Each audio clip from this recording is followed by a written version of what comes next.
Hey everybody, Seth Monk here. I'm actually having this call from Florida. I'm in Florida right now. This is not necessarily my actual background, but this is right down the street from me, probably. I wanted to jump on and yeah, just share something that I was thinking about. For those of you that don't know, I do one-on-one sessions with people. I do individual sessions where we really kind of every week meet up and dive deep into different themes that people are working on. And something that came up in one of my sessions today, I just wanted to share. And it was this idea of the the situations, the conditions that we are born with or we are born into, right? Whether that means that's our family, whether it means it's our body, whether it means it's our mind or some of our patterning. We kind of are just born here and given just a set of circumstances.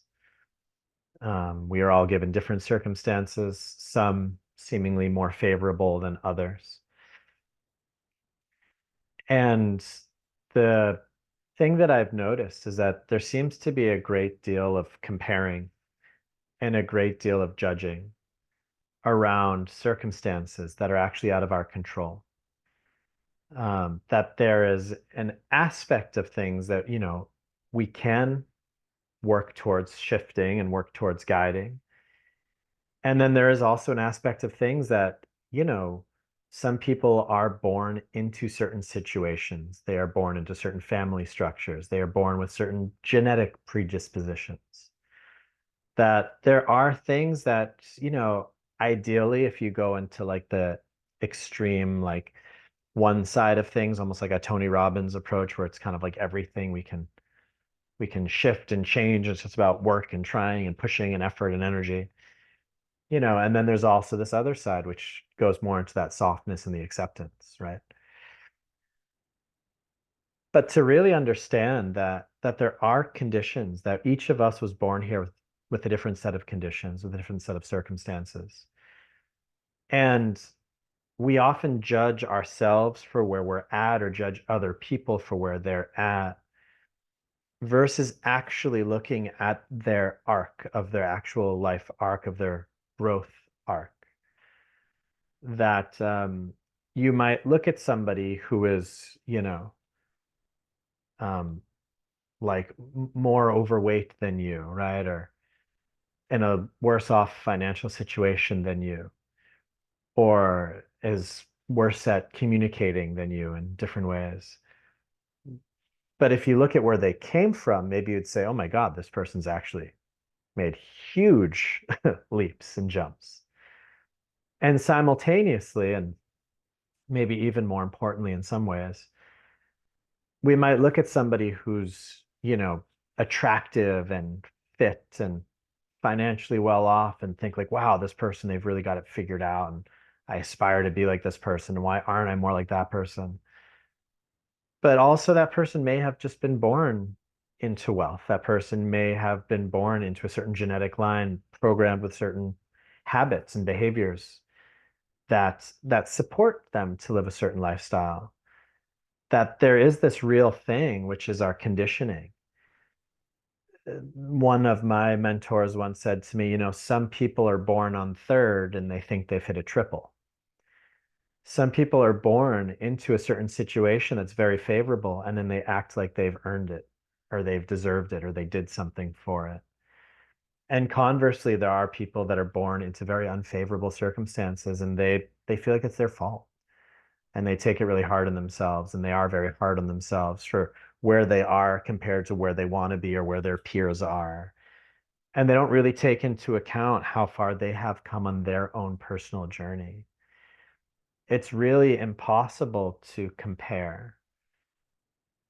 The advent of social media has further exacerbated that sense of looking at other people and comparing ourselves to them and where they're at and where we are. But how much of that is actually true? How much of that are we seeing how things really are?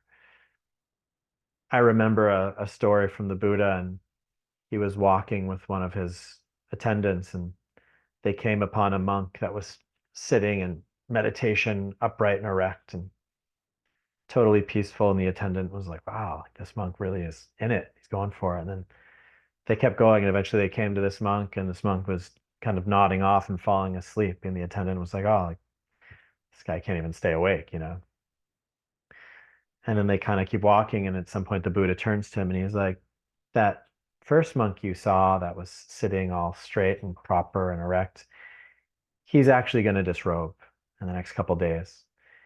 He's been pushing himself so hard, and he just feels a lot of stress.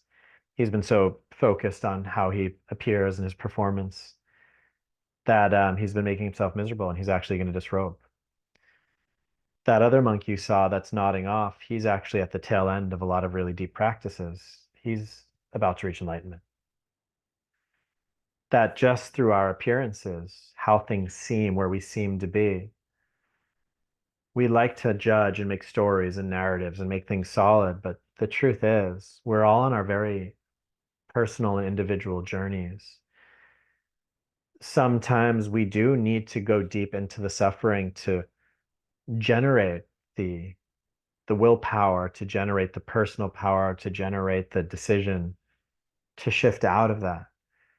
Sometimes we need to move backwards to move forward.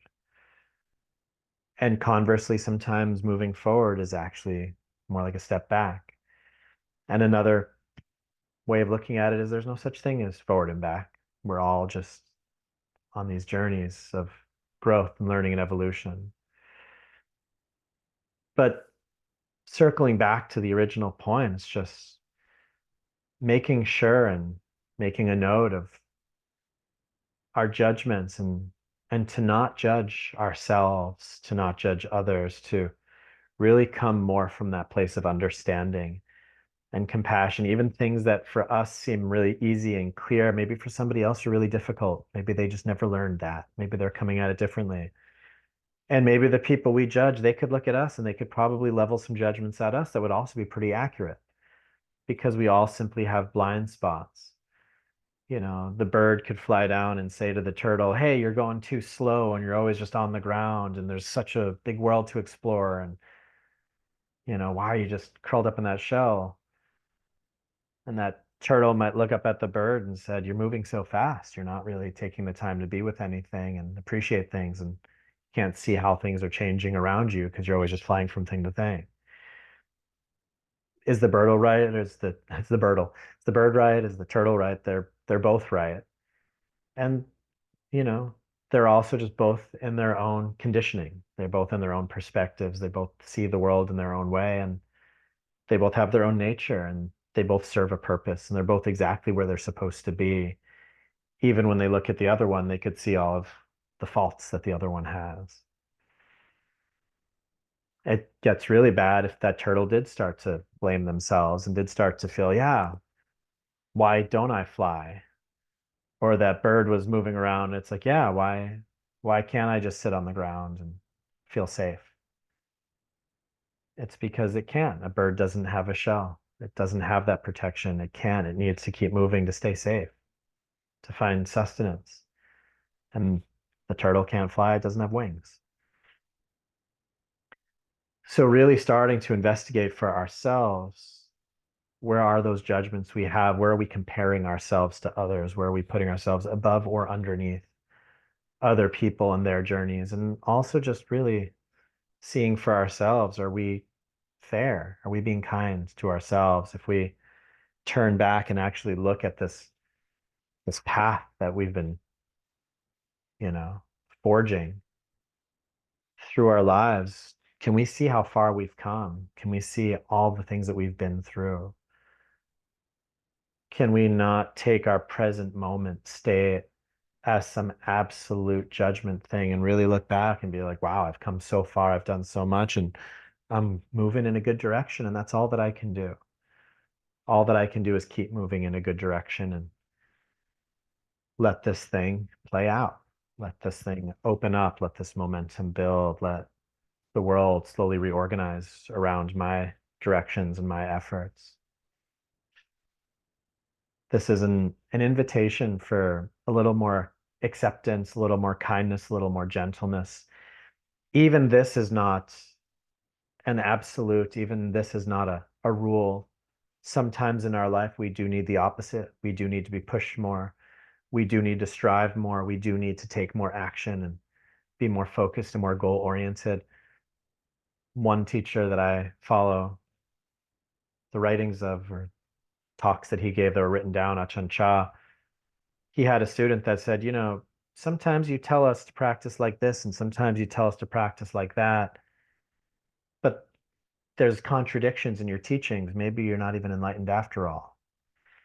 And Achan Cha, this Thai elder monk who lived in the forest for most of his life, he said, imagine if you were guiding a blind man down a road and the man starts wandering too far to the left and you say, hey, go right.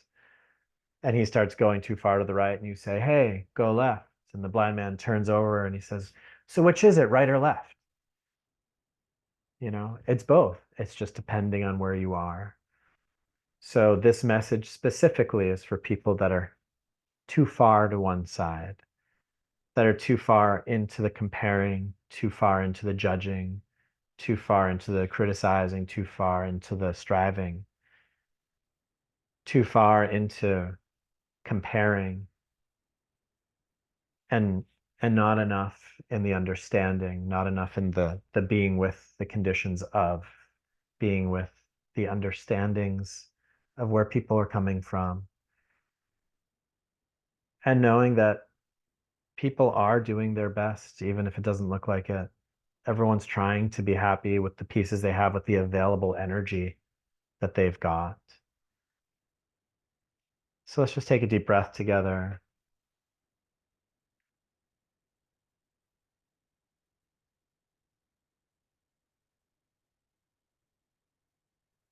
And just setting the intention to be a little more fair towards ourselves, towards others, to be a little more kind, to be a little more compassionate,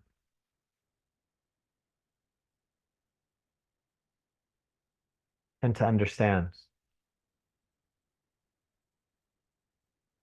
the personal journey that everybody is on, including ourselves. Thank you.